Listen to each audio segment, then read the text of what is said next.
Won't God do it? Hi, I'm Dr. Anita Turner. Let's make a heavenly connection for praise, power, inspiration, and spiritual celebration. Won't God do it? Do you need a place where God comes to life? A place where God is real? How about a place where the Spirit of God jumps off the screen and into your heart and mind? Won't God do it? Welcome to Won't God Do It with Dr. A. I am so happy that you joined us today for our episode to introduce you to a beautifully talented, gorgeous, and marvelous young lady. I'd like to introduce you first by way of her bio, Ariana J. Moultrie. Ariana is a prolific designer specializing in creative direction for fashion apparel. She was trained at the Art Institute, and she applies a fresh and innovative perspective to traditional styles. She is inspired by the world of high fashion, vintage tailoring, and colorful patterns. Her work has been featured in Vogue, WWD Magazine, Oprah Magazine, and other worldwide platforms. Her work can also be found in many major retail stores, including Neiman Marcus, Saks Fifth Avenue, Nordstrom, Bloomingdale's, and Macy's. She has garnered iconic partnerships that include Basquiat, Estate, the Beatles, and the Royal Shakespeare Company. Ariana's keen eye for color, complemented by her designer's intuition, confirms she is an incredibly talented creative, offering a tasteful and impactful viewpoint to the industry.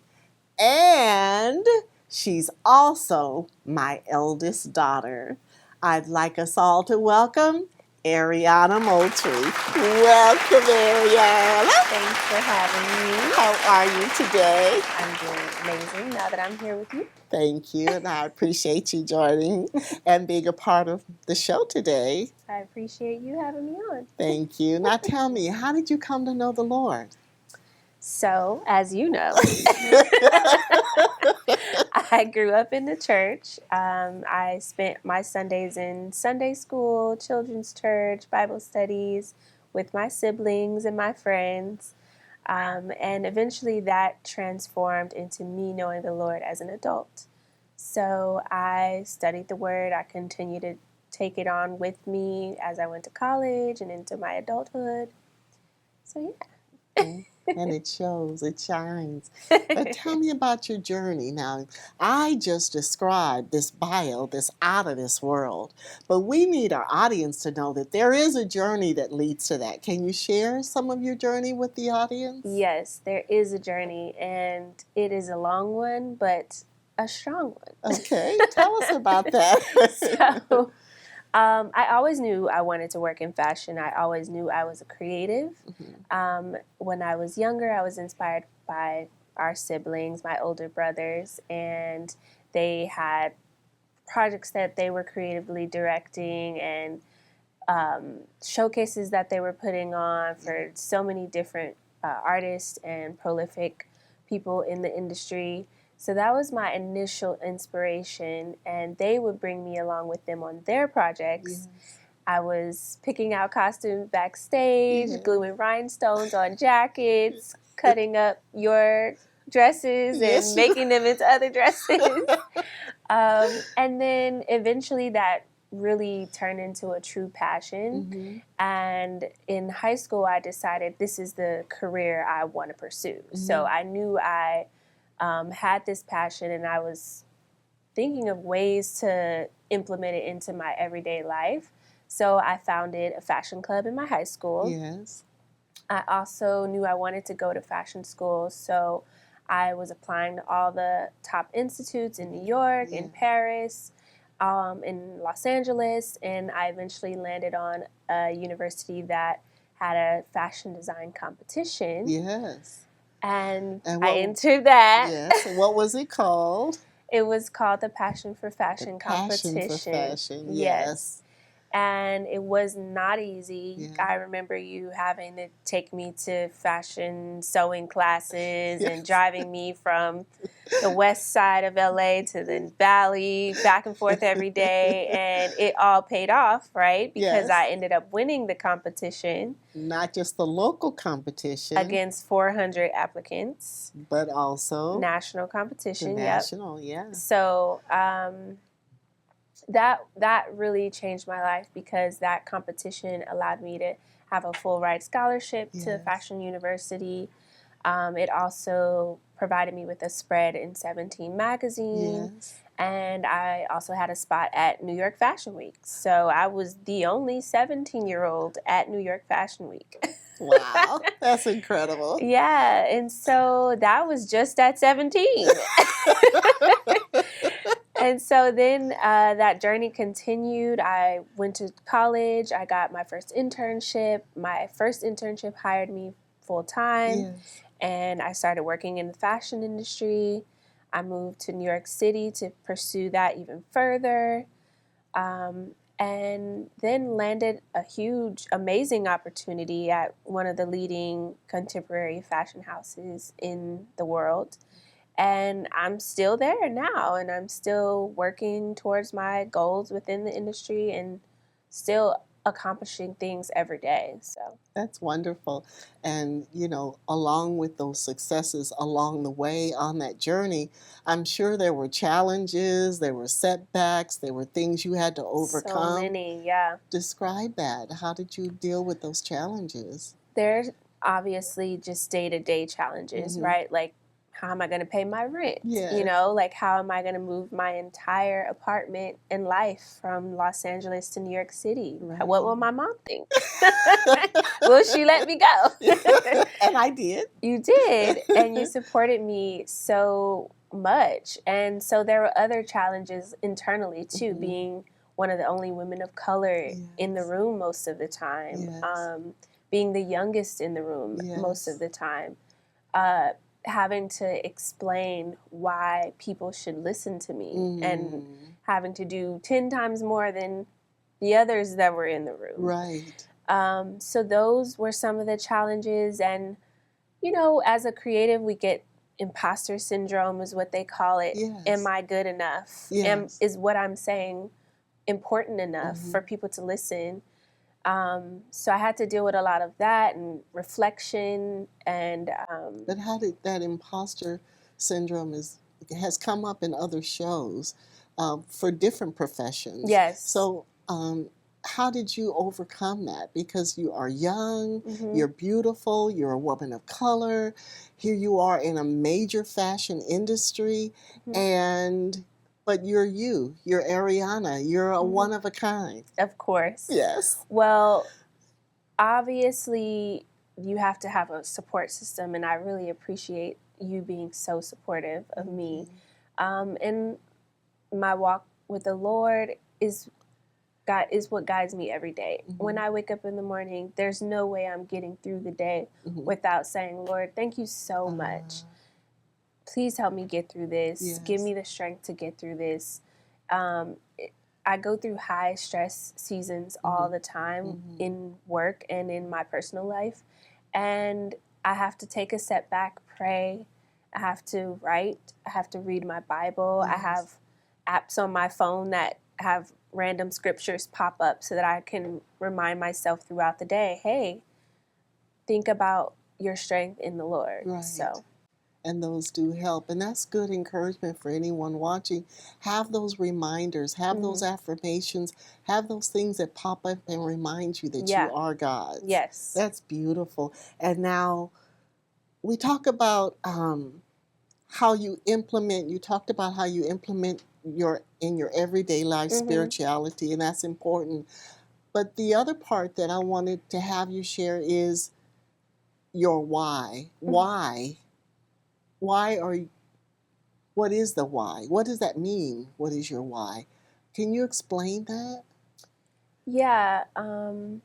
So there's two parts to that, Okay.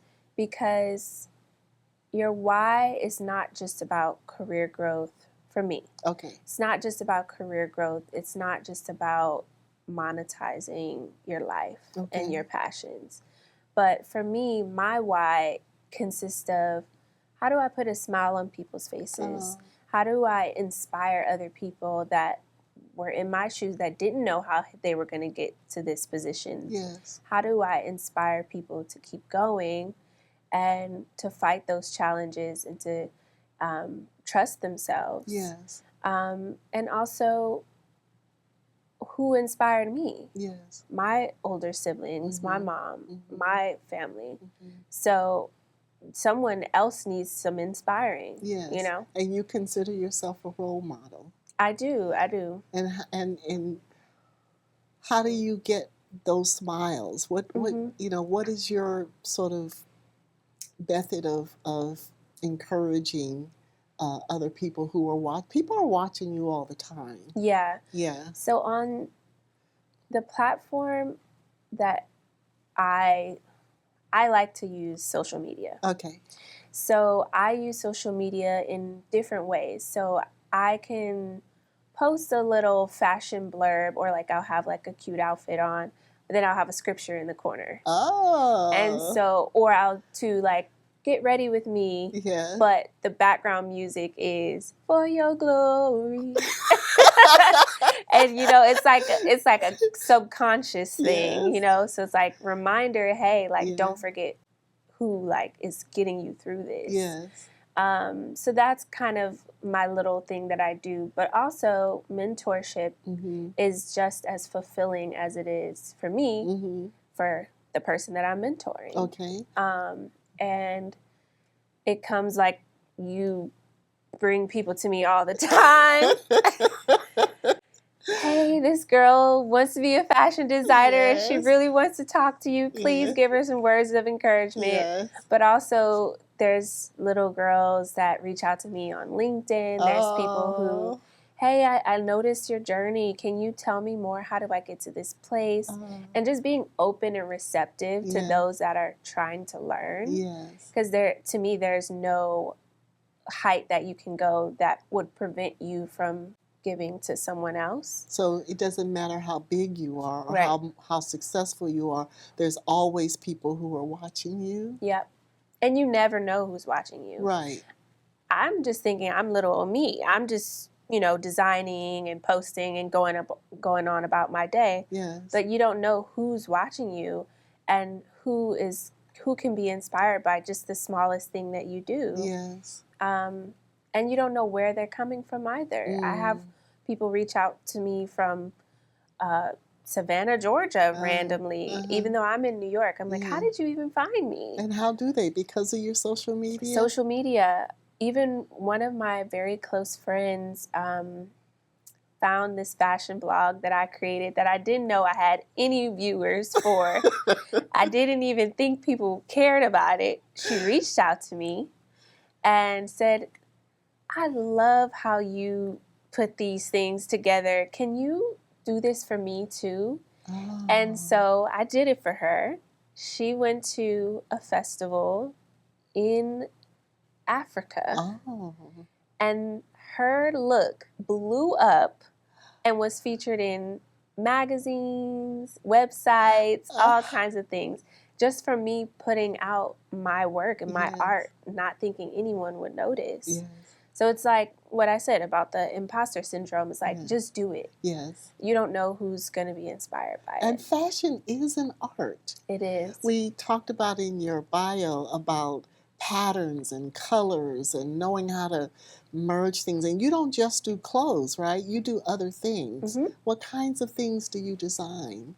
So that's a good question, because people don't realize fashion is more than just the clothes. Yes. It's the colors that you see on the clothes. Mm-hmm. Certain colors like yellow make people happy.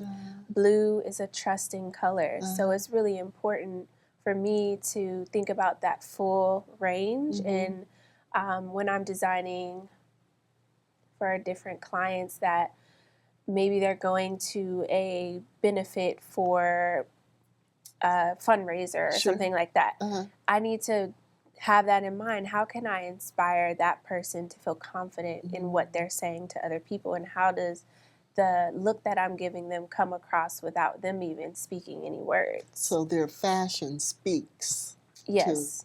Wow. Yeah. And just that feeling that they get knowing that they're confident in who they are now that they've experienced this world of fashion and color and textures and all of that. So. And you design more than just clothes. That's what I'm trying to get to also, Ariana. You do fabrics for home goods and things like that as well, right? Yeah. So that's the lovely part of design. It's like fashion design. You can cut the fashion part and just say design, because I've designed dresses, but I've also designed wallpaper and pillows and ceiling displays and window displays, and all of that ties into each other. For instance, Bloomingdale's just did a huge window display in New York City that featured my wallpaper that I hand painted. Oh, wow. All of the clothes were my designs, all of the table settings and plates and forks and cups, and every single aspect of the window display was hand painted and designed by my team. Oh my goodness. And it was just so inspiring. And then you see people in social media comments, this is beautiful. I can't wait to see this. I can't wait to take my daughter here. I love this so much. And it just brings joy to people to be a part of something that someone like me created from scratch. Right. Yeah. And not only all of that, but you also design jewelry? Yeah. Wow. Yeah. You can see why I'm a proud mama. You are a proud mom. I get it. I know why. And so what's your inspiration for the jewelry? So, you. Short answer. You are my inspiration for the jewelry. You always come to church on Sunday in the best hats, the best jewelry. The earrings match the necklace matches the bracelet, that matches the ring, that matches the shoes. And it's like you're creating a whole world just within your outfit of that day. Yes. And I love that. Yes. I love creating little worlds. And that's I like that. I like creating little worlds. Yes. Yeah. Wow. So that's what inspired the jewelry, because you can't just wear the clothes and nothing else. You have to accessorize. Absolutely. Yeah. So, yeah, jewelry, fashion, home goods, all of that, it's all one story, and you get to tell it, you know.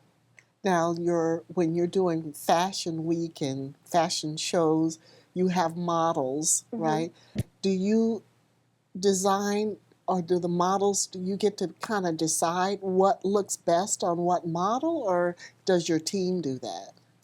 So I have a very large team, because the brand that I am currently with is a very large brand. Okay. We have 200 stores. Okay. So I don't necessarily choose every single detail. Okay. I more so focus on brand storytelling as a whole. Brand storytelling. Yes. So what does that mean, brand storytelling? It means, who is the muse? Where is she going? Why is she there? Who is she talking to? Who are her friends? What is the favorite color that she likes to wear? Does she have flowers in her bag? Oh.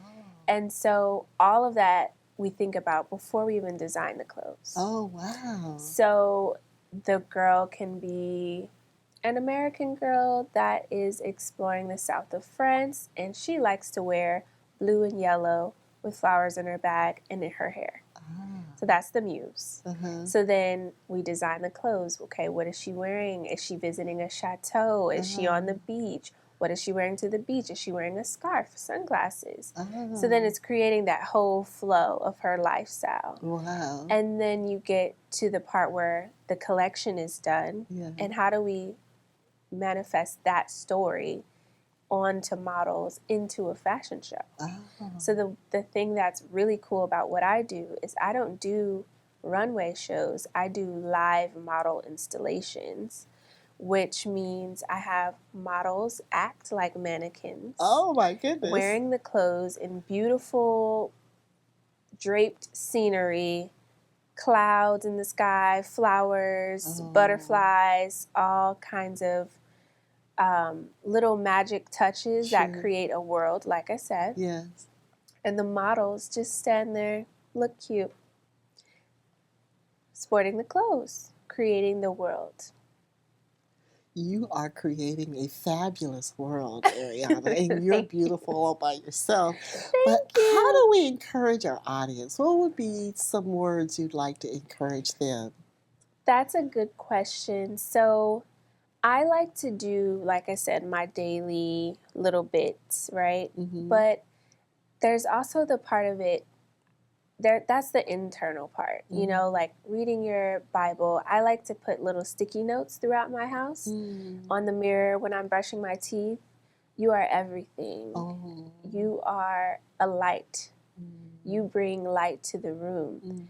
I have in my shower, thank you, Lord, for everything you've given to me. Thank you for providing this opportunity. All throughout the house, the refrigerator. Thank you for the health that you provided me. So that's one bit. Then I have like my sound baths and my meditation and my daily affirmations and all that stuff in the background. So that's the audio part. It's kind of like six senses. Like I'm reading, I'm listening. And then there's an external aspect. Being around people that inspire you, that are like-minded, that can push you and support you at the same time. I love that you and I have the relationship that we have because if ever I'm confused and I'm not sure which way to go, I have you to call and say, Mom, what do I do? And you're like, well, you remember this story in the Bible, Luke chapter 2. And I'm like, yes, I remember. Like, Jesus lives. Jesus lives. Won't he do it? Won't he do it? Yeah, I'm like, Mom, I'm on a job interview. Just tell them you praise an awesome God. That's right. So all those little things, like having friends to remind you, hey, girl, let's go to church on Sunday. Let's just leave the problems with the Lord. Don't let it sit on your shoulders. Leave it. He'll provide. He'll figure it out. And that's not easy to do, but it is easy to do. Leave it. Let God handle it.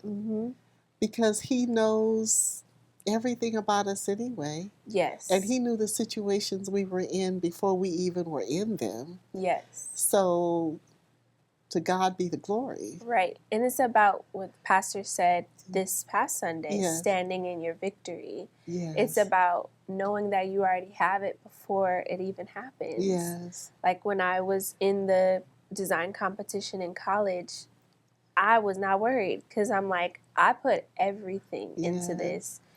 This is going to work the way it's supposed to work. I won the competition. It set up my career. It blossomed in a beautiful way. Everything was divinely timed, and there was nothing better that could happen. Even though there are those challenges, there are moments where you're going to not agree or your timing feels off or you're like, why isn't this happening so quickly like I need it to happen? But it's about waiting, letting go, trusting yourself, trusting God, and standing in your victory. Truly believing that what's meant for you is for you. There's no one that can take your blessing from you. It's already your blessing. You taught me well. You're right about that. I am so happy, Ariana, that you joined me today. Of course. You know, I'm a proud mama, but you have done so many things, the audience has heard your story, but you believed enough to pack all your things and move to New York. That's not a small thing. No, it's You not. had the confidence and the gumption to say, I can do this. And that speaks mounds to your talent, your skill, and your love for God. And I'm just so very proud of you, and I'm proud to be your mama. Oh, thanks, Mom. We are so happy that Ariana joined us today for Won't God Do It? And you know the answer, yes, He will. Never let anyone tell you more than what God says to you. Yes. You have the victory. Just put your hand in God's hand and know that He is going to make a way for you, because He knows the plans He has for you to have a prosperous life. We thank you for joining us today. Thank you to Ariana. You can tell I'm a very proud mama, because the Power Praise Network reminds us that God is faithful and He will do the very thing that He says He's going to do. Won't God do it? Yes, He will. Thank you for joining Dr. A, and I'll see you next time.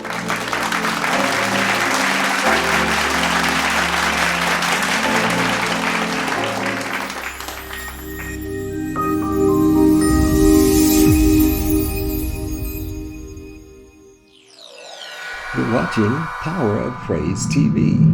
We trust God.